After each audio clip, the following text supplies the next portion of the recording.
Before you start watching this video, I'm going to ask you to share it to everybody you know. This message is directed to the powers that be. The ones who control how we live and how we move. We are 30 years into democracy. We're in a voting here. And my question, why do I have to vote for you? What reason can you give me effectively that I have to vote for you?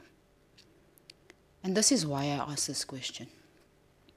In a country where abuse is not just damaging entire families, killing women every day, and leaving those of us who have experienced it in essentially prison cells. What is your vote going to change for me and everybody like me? What is it actually going to do? Your speeches, your statistics, and all the wonderful things you have to say till this very moment, 30 years in, has done nothing to save our families, to save our children, and to save those of us who are in the clutches of abuse. Let me break down a few gripes that I have with our government, our presidency, our policies, and the speeches that are words with no actual actions.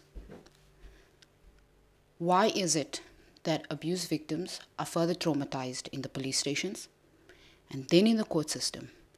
Many of them are arrested for crimes that they've never committed, and then further dragged into the mud by the abusers with the assistance of the law.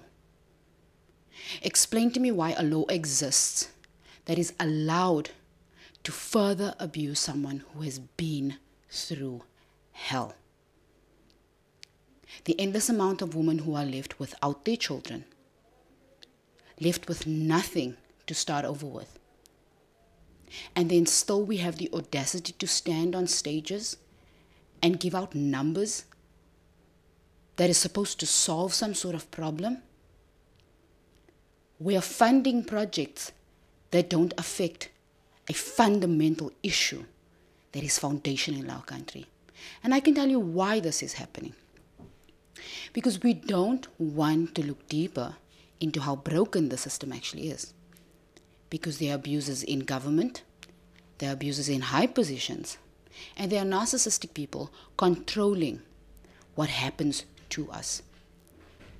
So when a woman who is bleeding because her abuser just attacked her stands in a police station and is told by the police officer that her children will be removed if she opens a domestic violence case, and is just supposed to take in whatever it is they are telling her is going to happen to her, why do you think the numbers the president is telling us is happening is so low? Because I will not walk into that police station if I know that is what is going to happen to me. The horror stories that we watch in films and on series are not made up stories. They are happening right now. Abusers don't just abuse. They have affiliations with police. They pay off court officials. They stalk, harass, and try to commit their victims in order to protect their abusive behavior.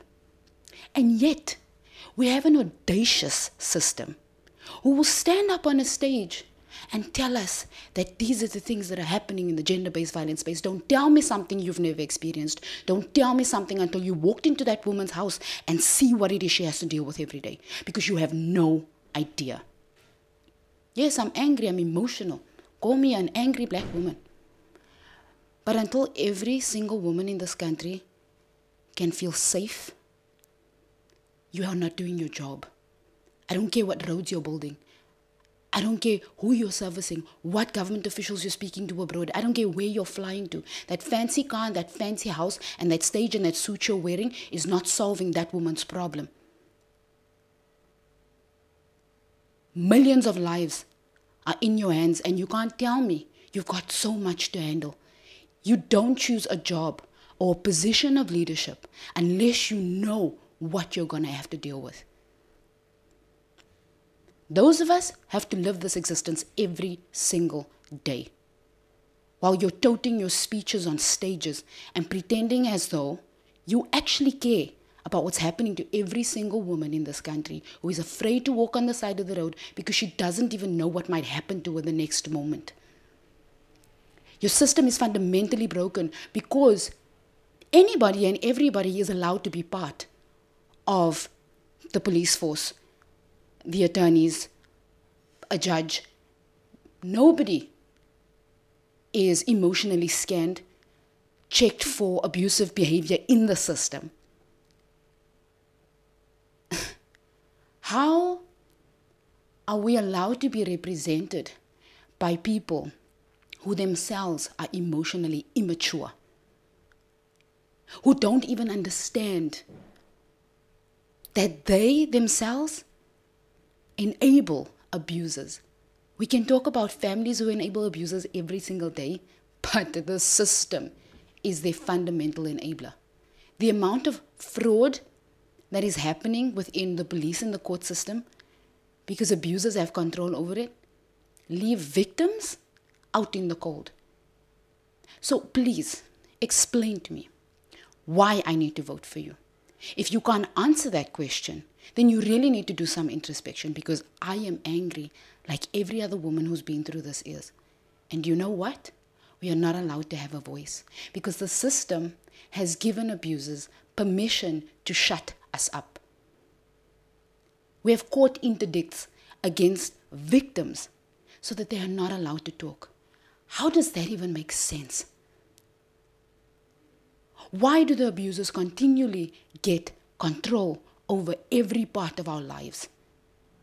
We're too afraid to live freely because we know you are going to side with the abusers over the victims, and yet don't understand that you are exposing our children to minute-by-minute abuse because you've given the abusers more power than they ever should have. So my question remains, 30 years into democracy, what have you done for me? What have you done for every woman in this country who faces the chance of death simply because you want to stand on a stage and give me a number that is not having an immediate impact on my life today? Until you can answer that question, don't babble mouth and word salad me with stories, because your story does nothing for our daily existence. It does nothing for our children who have to sit in abusive systems, because you yourself refuse to learn any of the tools that teach you who abusers are and to keep them outside of your leadership. What's very, very scary is that because you don't scrutinize who's in your leadership, it's those abusers, those narcissistic, controlling people who are perpetuating corruption. It's those people that you think are only hitting their wives at home who are committing fraud. It is those people you put in high positions that end up 10, 20 years later using money for their own personal needs and for fancy things that are actually the ones who have narcissistic personality disorder. But the reason you don't know that is because your position of power has given you a bigger head than it needs to. And you don't realize how every single decision you make affects the person who doesn't have a voice because you put them in that position. So again, why am I voting for you?